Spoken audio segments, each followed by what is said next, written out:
Harley Davidson has got to be the most controversial brand of motorcycles on the road today, particularly when it comes to reliability. There's no question about it. Now, to give Harley some credit, I think most of the knock goes back to its older motorcycles, which were notorious for leaking oil and vibrating like a paint shaker, and the company's dark days, the period from 1969 to 1981, when they were owned by the AMF Corporation, a company best known for making bowling balls. Yep, you heard me right, bowling balls.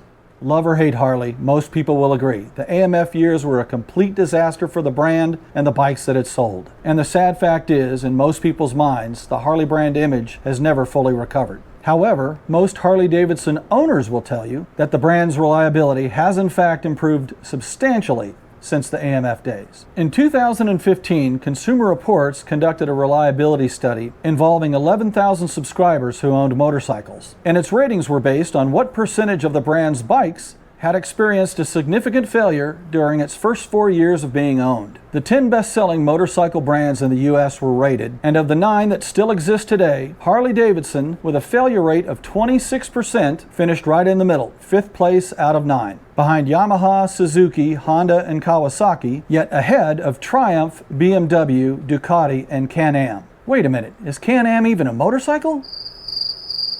And it's important to note that since the Consumer Reports study, Harley's introduced the Milwaukee 8 engine and made several frame design changes in an effort to improve performance and reliability. Anyhow, Harley scored substantially higher than the 4 brands it beat, yet you don't hear 1/10 as many people bitching about them as you do Harley Davidson. Now, isn't that a bit interesting? So why does Harley have such a bad rap when it comes to reliability? Well, part of it is due to the fact that the reliability of their bikes certainly could be better. But in my opinion, it has to do largely with 2 things. The first of which is price. Now, as we all know, Harleys have always been premium priced, or should I say extremely premium priced. And when you only pay $10,000 for a brand new motorcycle and something goes wrong, you're a bit less likely to be critical than with a motorcycle that has a problem and cost you $25,000. And I think the second reason might be because, and let's face it, Harley Davidson is a pretty polarizing brand. People either love the orange and black or they hate it. American versus foreign, loud versus quiet, cruiser versus all other.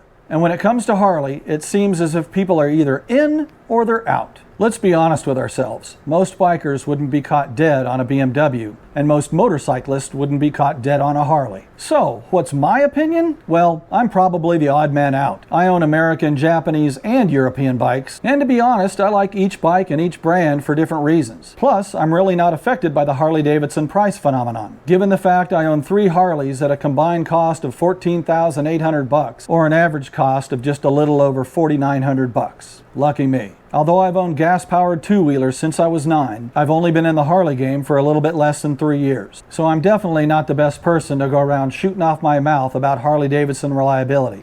So I won't. I'm going to happily leave that job up to you instead. For those of you who either own or have owned a Harley, please comment below. Just a short comment listing the Harleys that you've owned, and simply state whether you think the reliability of Harley Davidson motorcycles since 1990 has either A, improved, B, gone downhill, or C, stayed the same. That's it. But before that, please take just a second to like the video and to subscribe to the channel. I'd really appreciate it, and it would be a big help. And until next time, this is Tripp on 2 Wheels. Ride safe and ride often, people.